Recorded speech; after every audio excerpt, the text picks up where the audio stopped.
There's a new force of nature at hand, stirring all over the world. They are the young people whom, frankly, we have failed, who are angry, who are organized, who are capable of making a difference.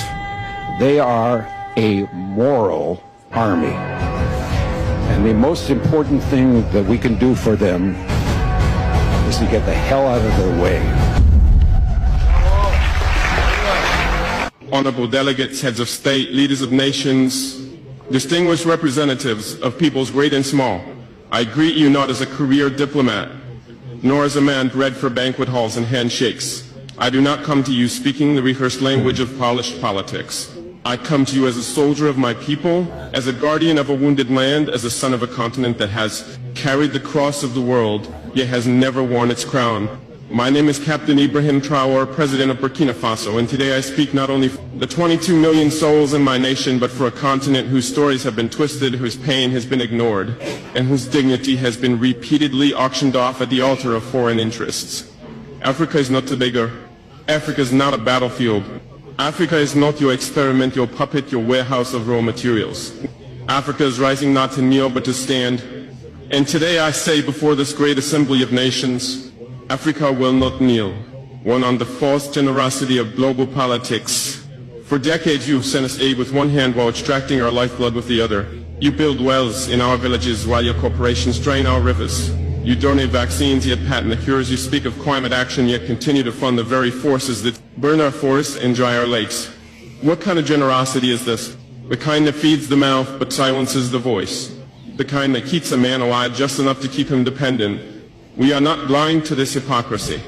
Let me be clear, we are not ungrateful for sincere humanitarian assistance, but we reject a global order that disguises exploitation as partnership. We reject financial institutions that lend with one hand and steal sovereignty with the other. Africa no longer wants charity.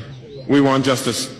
We want control over our own destinies, too on the chains of colonialism and its modern descendants. Our wounds did not begin with us.